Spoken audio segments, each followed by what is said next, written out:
युवा दिलों की धड़कन आदित्य राजभर, जिनके पीछे युवाओं की भीड़ लगी रहती है। जहाँ भी जाते हैं सिर्फ एक स्टेटस काफ़ी होता है। ना किसी को बुलाना है, ना कोई मैसेज देना है, ना फ़ोन करना है। जैसे ही युवाओं को पता चलता है, इनके चाहने वालों को पता चलता है, ऑटोमेटिक वहाँ पे भीड़ लगता है।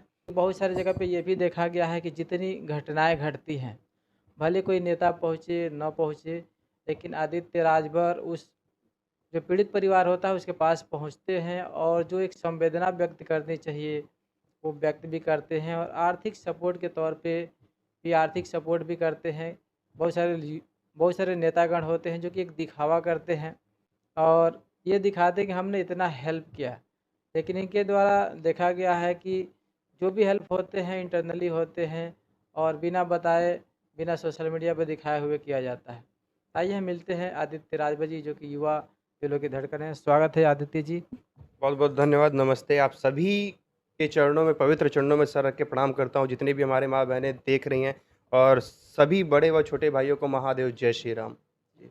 जैसे कि आज आपका कारवां काफ़ी तेज़ी से बढ़ रहा है और उत्तर प्रदेश से लेकर के बिहार और बाकी महाराष्ट्र जैसे स्टेट में भी आपका कारवां बढ़ रहा है। आखिरकार क्या रीज़न है? और इस जो रीज़न है, जो युवाओं आपके पीछे जुड़ रहे हैं, उन युवाओं के लिए भी क्या मैसेज देना चाहेंगे? देखिए, जैसा कि आपने बोला कि कारवां बढ़ रहा है, तो ऐसा कुछ नहीं है, कुछ कारवां नहीं बढ़ रहा है। मैं एकदम ज़ीरो हूँ, अभी कुछ भी नहीं हूँ। बस 2-4 लोग, 5 लोग मुझे जानने वाले हैं, जो कि जानते हैं, और वो भाइयों का प्यार है, बस वही है। और ऐसा कुछ भी नहीं है कि कारवां वगैरह बढ़ रहा है। कोई भी नहीं जा ये तो आपकी बड़प्पन है कि आप उसको 2-4 लोग बोल रहे हैं। जैसे कि अभी आने वाला जो विधानसभा का चुनाव है, उसमें क्या आपकी पार्टी अपने प्रत्याशियों को उतारेगी? देखिए, ये स्वाभाविक सी बात है कि जब पार्टी बनी हुई है, जैसे आपका न्यूज़ चैनल है तो आप इंटरव्यू लेंगे ही, तो उसी तरीके से जैसे हमारी पार्टी है, तो पार्टी में प्रत्याशी ज़ाहिर-सी बात है उतरेंगे। जी। लगभग कितने प्रत्याशी पूरे उत्तर प्रदेश से उतरने की संभावना है? देखिए, ऐसे सारी सीटों से लोग उतरेंगे, और ये जल्द ही सोशल मीडिया के माध्यम से और मीडिया के माध्यम से आप सभी को जानने को मिलेगा। जी। जैसे कि बहुत सारे युवा हैं जिनको कि एक उनके एजुकेशन को लेकर के, फ्यूचर का लेकर के मार्गदर्शित नहीं होते हैं और किसी न गलत दिशा में भटक रहे हैं। ऐसे बच्चों के लिए क्या मैसेज देना चाहें? देखिए, शिक्षा बहुत ही ज़्यादा ज़रूरी है। जब आप शिक्षित होंगे, आपको ज्ञान होगा, और ज्ञान की प्राप्ति होनी बहुत ही ज़्यादा ज़रूरी है, क्योंकि जब नॉलेज ही नहीं होगा तो लोग करेंगे क्या? नॉलेज होना बहुत ज़्यादा ज़रूरी है। और दूसरी चीज़, आपने बोला कि युवा जो भटक रहे हैं, देखिए, देखा जाए पूर्वांचल में, तमाम ज़िलों में ऐसी-ऐसी घटनाएँ घटित हो रही हैं, और सोशल मीडिया पे सारी चीज़ें चल रही हैं, उसको भी युवा देख रहे हैं। तो वो देखते हुए कहीं न कहीं प्रभाव पड़ता है, और उसके लिए युवा स्टैंड कर रहे हैं, आवाज़ उठा रहे हैं अपनी। तो बस कारण ये है, और ऐसा नहीं है कि कहीं युवा भटक रहे हैं।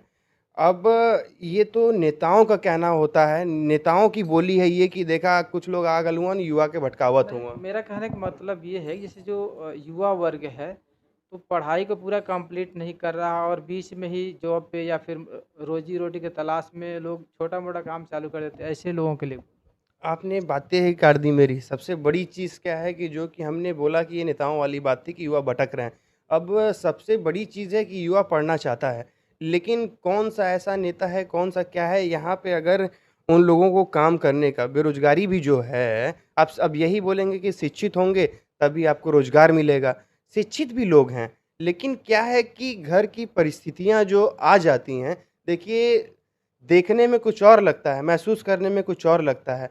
मैं तो पूरा मतलब समर्थन करता हूँ कि लोगों को पढ़ाई करना चाहिए, और अपने भाइयों को बोलता भी हूँ, और कभी कोई चीज़ दिखाता नहीं हूँ। कार्यालय पे भी जितने भी स्टूडेंट्स हैं बीएचयू में परीक्षा देने के लिए आते हैं, और तमाम जगहों पे जो परीक्षा देने के लिए आते हैं, सभी स्टूडेंट हमारे यहाँ रुकते हैं। सोच लीजिए 20-20 दिन, 25-25 दिन आके यहाँ पे लोग रुकते हैं, और सारी सुविधाएँ उनको मुहैया करवाई जाती हैं पढ़ने के लिए। लेकिन ये चीज़ बताने की आवश्यकता नहीं है।